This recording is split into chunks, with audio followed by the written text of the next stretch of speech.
Hey RogueTech fans, it's Blaine here again. Today I'm going to give you a really brief example of how the new MRBC MercNet works, what you actually get when you complete missions, and just to sort of really introduce you to what you need to do, how you pick missions and so on. So the first thing you need to do is there are 3 things that you're required if you want to become an MRBC MercNet member. First of all, you're going to need to get your MRBC rating above 600. Once you hit 600, you'll be able to access the missions. Before that, you can join the Mercs, but I'm afraid you won't have access to the missions. Second thing, you cannot be allied with any individual faction. As you can see, I have options to ally with factions because as a Merc, you're continually building up reputation. But if you do ally, you're immediately taken away from all of the potential missions you can do as a Merc. The third thing you need to do is you must be registered and vetted and have used the fmerc command within the faction choice channel, so that you are a member of the MRBC. Once you've got all those done, you can then have a look at the map and you can see what we're able to actually choose for missions. So once you've hit that MRBC 600 rating, you've joined the Mercenaries using the fmerc command within the Discord. And assuming you're not allied, because if you are allied you cannot do Merc missions, this is the sort of map you will see. You'll see that there are all these little pulsing green symbols. These are missions that other players, and occasionally the AI, have set up to hopefully get you to help them. It's actually quite cool because it gives you a really good impression of where all of the current ongoing battles are. I mean, you can see down here we've got loads of little flashing greens. Around the sort of terror area we've got another load, and over in the periphery here near the John folk even more. So what sort of missions are there? Let's zoom in and have a look. Just taking the quick examples, the different missions you can get attack, you can get fortify. There are also false flags. This is where people go and set up missions that say, hey, come and help us Capellans fight and destroy, say, Comstar, whereas actually it might be the John folk that have told you to go and fight as Capellan to destroy Comstar, to try and get the Capellans and Comstars to fight each other. But yeah, when you look at missions at a system, you get to see what's currently available, what they're asking for. So you can see that here the Capellans want you to fortify to 225. If we move over here, the Federated Sons also want you to fortify to 175. I'll tell you this, a lot of Mercs don't like fortifying. They take a lot longer than simple attack missions. If we have a look right within the area here, we've got here they want the Republic of the Sphere wiped out by Comstar.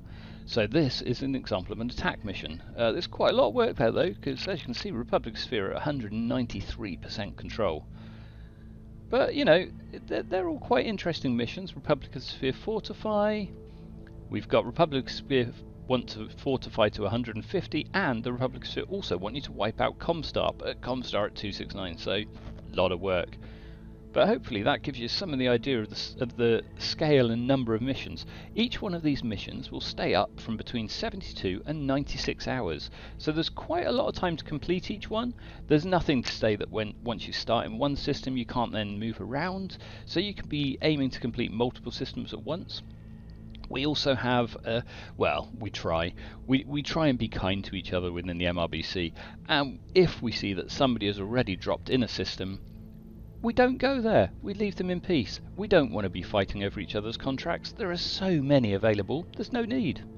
So, I think the next thing we should do is we should go and have a look at how a contract actually works. Before we look at a contract, it's also worth noting that as mercenaries, we don't have access to normal online stores, we don't have access to black markets. What we do have is our own mercenary stores. On a few systems, such as Strana Mekti, which obviously has War of Reaving at the moment, you will see it has this new tag. System has a MercNet shop. The MercNet shop works exactly the same as you would expect from any other online store. So all of the missions that us Mercs do, any salvage we don't take, it can get dumped into the MercNet shop. It's just unfortunately we don't have quite as many. You'll find some, I mean Solaris has got one, I think there's a list on the website that you can see. But it shows you at least we do have access to stores. It's just not the black market stores that we're used to, and certainly not the online stores. However, we're always generating rep, so it's actually quite easy to jump into a faction, grab something from a black market store, and then get back out again if you find something that you fancy. So now we've covered the basics, let's find out what actually happens when you complete a mission. If you look here, we've got jump point 180. As you can see, there's a lot of merc contracts here. First thing I've done, I've double checked that there are no other mercenaries present, and you see one of the ones that needs doing is Clan Coyote want fortifying up to 150. Now if we look at the system, it's currently at 147, so I'm just going to do a very quick duel to show you what happens and the sort of loot that you can get after completing one of these missions. So if we drop into the command center, I've got a nice duel sitting here ready to go. Let's just whack it up, make sure we definitely get enough rep. I mean, come on, 3, it's easy. And then we're going to send in just a single mech. As you can see, I've specialised a little bit in super heavies this season. They're great fun. Okay, so we're going to send my newisher B, which has a whole bunch of hyper lasers, with Rain as the pilot to go and deal with this particular duelist. So here we go, let's drop. Reactor online, sensors online, weapons online, all systems nominal. Okay, here we go, we're now dropping. Command interface initiated. By completing a duel, it should be over nice and quickly, so you don't have to watch me fight a long battle before you get to see what we actually gain from doing this. So put my compact enhanced imaging, which is unique to super heavies, on.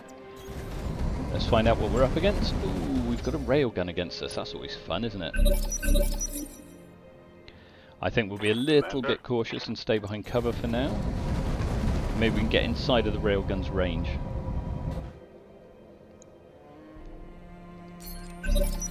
So where's he going? He'd probably head over here to their right hand side, my left, because that tends to be the direction that they go. I'm thinking if we go up here.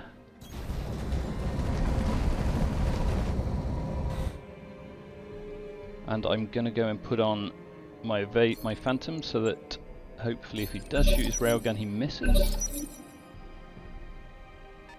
Here he goes. I said he'd be going around that corner. Got something you want done? Right, we're going to get a bit closer before we actually... What are we? Yeah, let's just rush in. Just running. Now with railguns they're absolutely useless at close range, so if I can get close enough he's not really likely to hit me. Uh-oh.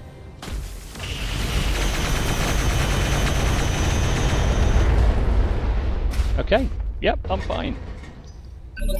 Now one of the beauties of these new wishes, they've actually got hard gel built in, so they'll be nice and repaired as soon as this round is over. So let's walk on up. And I would actually quite like some BFGs. Oh, unfortunately the accuracy is quite low at this stage. So I think we'll just fire 2, we'll try and take out his head and see what happens there. Unfortunately missed the head. Okay, they're going to get another shot with a railgun. It's now destabilised, he's also moving, so there's less chance of him hitting. Oh, that's a lot of through armour shots. I'm not enjoying this very much. Standing by. I mean, again, thankfully hard gel gives you protection from through armour criticals, so that at least you can't get vented to the void when you're on a lunar mission like this one. So we're a little bit closer. The accuracy is still a bit pants. I'm going to put vigilance on because I would quite like to go first next turn. So we're out of enough to be able to aim at the head, and we missed. Yay. Now one disadvantage using the hyper lasers is they have a really high misfire chance. So every time I shoot they could end up getting damage. He's going to kick me, isn't he? The swine.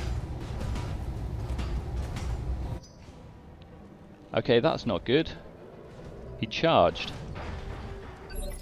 Right, Yes, Commander. let's get up and let's shoot him in the head. Okay, I'm up, boss. Right, I'm going to step back Order one, received. and then I might even risk a bit of over... Oh, still only 38% accuracy. This is not good. I should have taken a different mech. Acknowledged. Come on, hit that head. No luck. Where's he going now? I mean, luckily the amount of damage he's doing is fairly low, and because I'm within his railgun range, there's not a lot he can do to me, really. Oh, I think I might just go and... If I kick him, no, it's only 58. I think we'll just walk around the side and shoot him from there, because at least when you're shooting from the side the accuracy is slightly higher. We're going to turn off one of the rail guns. Come on, all I need is one to hit the head. Target. Useful if one hit, full stop. Negative damage. This wasn't my best choice of new issue. I should have taken the one with the supers. The accuracy is much greater than this. Commander. Okay, I'm just going to go up behind him and kick him this time. Affirmative. Oh, of course I missed. No joy. Oh, those two didn't though. That's a nice bit of damage into his back. Uh-oh. We're going to be walking behind each other, kicking each other in the back, and shooting until one of us goes down. Well, he doesn't repair, I do, so I think I know who's going to win this fight in the end. Let's fire 3 hypers this time. On my way. Go on, let's kick him this time. Yes, we got him, so that removes his evasion, makes him unsteady, makes him easy to hit. There we go, and he's going down. So now we can finally get to see what we're here for, to actually see what you get when you complete a Merc contract.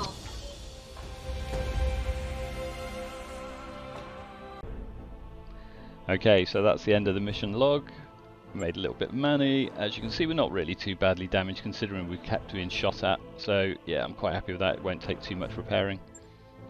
I was hoping to get hold of... No, I was hoping to get a BFG, but given I ended up blowing them up from behind, it's not that surprising that I didn't get one. I'll take some extra ammo though. Okay, so when you've finished your mission, you'll then go back onto your Argo, and when you reach the Argo and you've just done the repairs, you will see we will get a new pop-up window appear. Okay, so this is the new pop-up window. As soon as you've finished one of your MercNet contracts successfully, you have this where it says someone has dropped off 2 packages for you. Advance 1 day to open it. So we'll also have to set up the repairs, obviously. Then I can finally advance and show you what we get. That's not too bad, 500,000. Huh. Okay, so we advance the first day and we'll get a pack, of course. I forgot we were also fighting 4 clans. We can also get a bondsman potentially. We don't, as usual. So the first package that we get is gear. This is taken from a mixture of the faction you just fought for's black market and their online store. So it can even include factory produced goods, which is quite cool. So I was fighting 4 Coyote, so everything you see here had previously been in one of those 2 stores. So you can see it's quite a range of stuff. I mean, we've got 4 advanced enhanced imaging packs. We've got some Thunder LRM ammo. It varies. I mean, sometimes you can pick up some amazing pieces of gear from this. Other times it's a bit pants.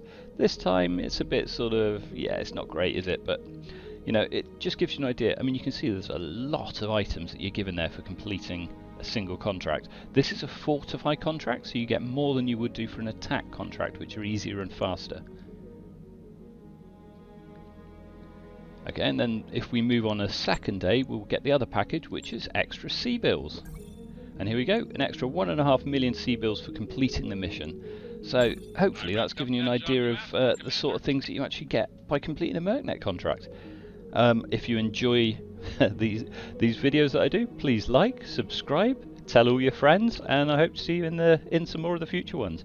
And hopefully we'll see more of you joining the MercNet and the MRBC Mercs that we are. Cheers everyone, see you on the battlefield.